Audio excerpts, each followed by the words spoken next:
Bonjour à toutes et à tous. Alors voici un aperçu de ce que je suis en train de faire. J'avais fait un bac rectangulaire, mais comme mon grand frère est sympa, comme je l'ai dit sur le site, il m'a fait le branchement électrique de la ligne que j'avais tirée jusqu'au compteur électrique du garage de ma maman. Donc en remerciement, comme il a trouvé le bac rectangulaire que j'avais fait mignon, eh bien je lui ai fait ceci en remerciement. Car entre lui et moi, on fait beaucoup de trucs. On aime ça, c'est normal. Donc, voici un aperçu. C'est ce que je vais vous expliquer le plus simplement possible. Ce que j'ai fait, j'ai désaccouplé une palette. Alors, pour désaccoupler, un conseil, prenez un pied de biche, un marteau et vous tapez. Entre donc la partie inférieure de la palette et les lames. Et ça, je vous assure que ça va bien. Il y a très peu de blessures au niveau du bois. Une fois que l'étape l'a faite, ça vous permet de récupérer des lames. Et en plus de ça, je vais vous montrer un aperçu. La pièce là, c'est ce qui se met sous la palette. Et bien elle, vous allez la réutiliser. Vous voyez.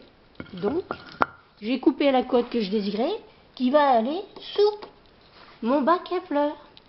Voilà, ce qui me sert de support et ça permet que ça ne soit pas à même le sol. Une fois que donc vous prenez la cote que vous désirez vos bacs à fleurs. Moi je l'ai fait carré. Je l'ai fait 47 cm sur 47 cm. Et une fois que vous avez donc votre cote, les deux supports, les lames, idem, vous les coupez 47 cm en longueur. Et moi, ce que j'ai fait, je l'ai fixé, je ne me suis pas embêté, j'ai mis des pointes. Vous voyez? Donc, à chaque lame, j'ai mis des pointes. Une fois la chose établie, vous avez le fond du bac qui est fait. Alors, ce que vous faites après, vous occupez des supports pour le tour du bac. La seule chose que j'ai été obligée d'acheter, j'avais plus ça à force de l'utiliser, c'est une toute petite pâte en équerre. J'en ai acheté 4. J'ai agrandi légèrement le trou car j'ai mis des vis. Moi j'aime bien. Ça permet de bien visser. C'est mieux que les vis à tête aussi forme. J'ai mis des vis que vous voyez ici à tête de clé étoile, pas à laine étoile. Ça vous permet quand vous vissez de bien visser avec éventuellement un cliquet. Et voilà donc ce que ça donne. La partie hauteur moi de mon bac.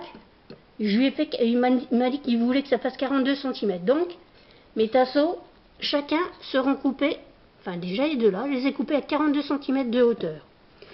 Ce que vous devez prévoir, c'est que, avant de fixer votre pâte en équerre sur le fond du bac, de tenir compte de l'épaisseur de la lame qui va venir s'y poser.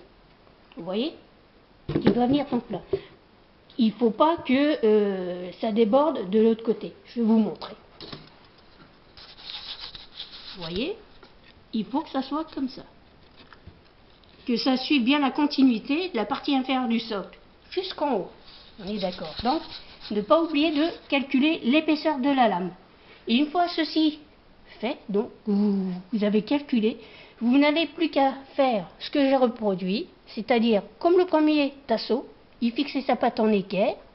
À chaque extrémité, donc, vous mettez des vis à étoile. Idem pour le deuxième tasseau. Et je vais faire la même chose pour les deux autres. Une fois la chose faite, je n'aurai plus qu'à... Là, j'ai déjà coupé mes lames. Mes lames coupées donc toutes à la même cote. Au fur et à mesure, ce que vous faites, vous ne montez pas un côté puis un autre, non. Tout le tour. Vous montez là, un côté. Après, vous faites ici la continuité et idem. Et une fois que vous avez fait tout le tour, le première étape, vous attaquez le deuxième étage. Et ainsi de suite. Jusqu'en haut donc de votre bac. Et une fois, moi ce que je fais, c'est que les lames, avant de les fixer, je leur mets un petit coup de ponçage. Ça permet que comme ça, vous prenez, j'aime bien, je travaille avec une ponceuse à bande, ça va vite. Et elle fait une belle finition. Comme ça, une fois ceci terminé, vous n'aurez plus qu'à mettre. Alors moi, ce que je fais, c'est que au fond du bac, Je fais de tout petits trous pour l'évacuation, ne serait-ce que des fois les petites gouttes d'eau ou autre, s'il y en a trop dans le bac, enfin bref. Mais par contre, le fond, je le traite. J'ai mon frère, j'ai trouvé ça dans ses archives, dans sa petite caverne d'Ali Baba, un produit qu'on met sur le bois, pour qu'il dure quand même plus longtemps. Donc le fond du bas, je le traiterai avec ça. Et le restant, je ne vais pas m'embêter, je mets de la peinture à bois exprès, pour bois extérieur. Apparemment, il a une préférence pour chêne doré, je lui ferai en chêne doré. Alors, voici ce que je suis en train de faire en ce moment pour mon petit frère. Gros bisous, mon petit frère. Je dis gros petit frère parce qu'il est plus grand que moi. Moi, je suis un petit nain de jardin. Façon de parler. Eh bien, écoutez, je vous dis bon après-midi et puis merci pour vos visites sur le site. Ça, c'est pas le projet numéro 6. Hein. Non, non, non, non, c'est un contretemps qui me fait plaisir à faire à mon petit frère. Voilà. Mais le projet numéro 6, lui, je travaille dessus le soir. Voilà. Bon, ben, je vous dis bye bye.